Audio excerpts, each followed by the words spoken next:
Hey guys, it's Kale. Today we're going to talk about the Verathon bladder scanner, Optimus Prime. I'll remove the Optimus, it's a little 80s flashback. This fella lives in the 2 North inpatient stockroom, formerly the med-surg stockroom. It should have the battery removed, but since this dude has about a minute and a half power up, I went ahead and inserted the battery. But it lives on the cart by the plug-in and powered it up. Once it does power up, it brings you to this screen. As you can see on the screen, we have male, small child, and female. Unlike the old unit, if you're scanning a female, it specifies that does the patient have a uterus, have they had a hysterectomy or not. Formerly, with the old unit, we would have to just scan those patients as males, but this one's a little easier, a little less confusing.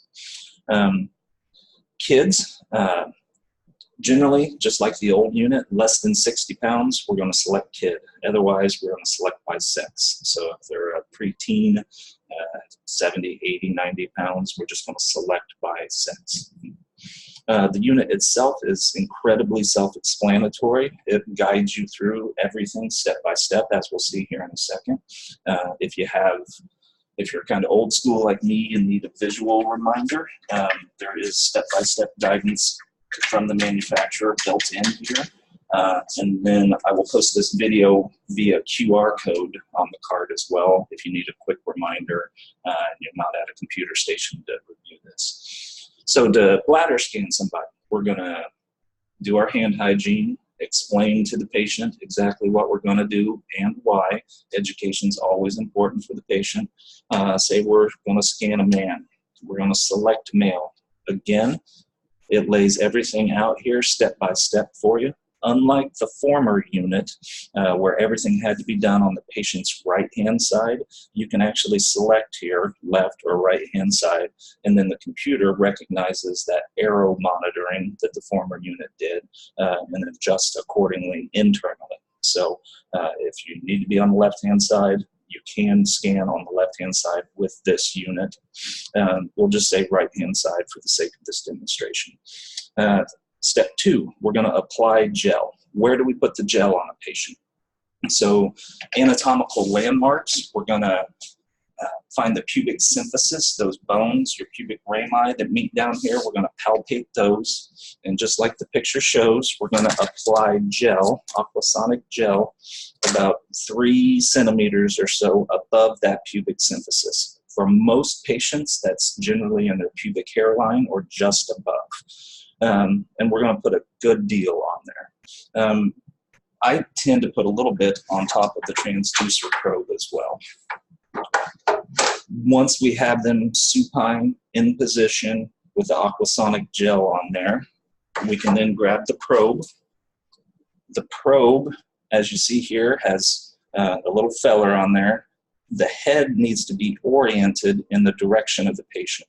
So if we are on this right-hand side of the patient, the heads need to match up. Again, it's the internal direction of the machine. So make sure that those heads are matching up. Where do we aim? Generally, I've seen people just put this flat down onto a patient. We're trying to image that bladder, correct? So the bladder resides a little behind that pubic symphysis that we just palpated. So generally, when I scan somebody, I point down and in with a little bit of pressure down towards their toes, because that's where the bladder's at, correct? Right behind the pubic symphysis.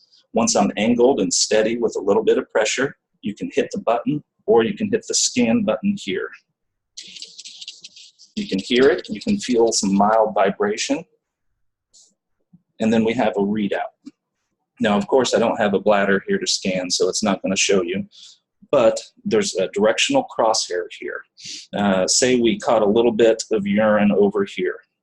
In this upper right-hand quadrant. It'll show up yellow, and we need to know where that's at so that we can redirect that transducer to try and center that yellow area right in your crosshairs. A little known feature of this new unit is it'll actually give you the sonographic image while you're scanning too. It's just neat. I've only seen it once, but if you see like a brown area, you're actually imaging those pubic symphysis bones. So you need to re-angle and re-image to get that bone out of there, because that'll throw off your reading. Once you're nice and centered, confirm that measurement. Unlike the old unit, you can actually hit this scan history, and all of your scans will be right here. And generally, we take the largest number. So I got 210, I got 370, and I got 280. Generally, that largest number is going to be our number, that 370. What else is there here? Nothing else from this screen. Once you're done and you get that scan, of course, we're going to clean all that gel off of the patient. Make sure you clean off the transducer probe. I don't know how many times I've seen it parked in here, like that. It actually goes this way. This is a very expensive piece of medical equipment. Make sure it's upright. But we're going to clean all that off. This unit does not have the print feature that the old unit does, so we're going to make note of that and, of course, chart that accordingly. We're going to turn it off. And since it does have the extended power up time, this is what the battery looks like. It's directional. The groove goes towards the back. So when you're done, take that dude out, put it in the little toaster charger in the bedroom. And that is the Verathon Bladderscan Prime.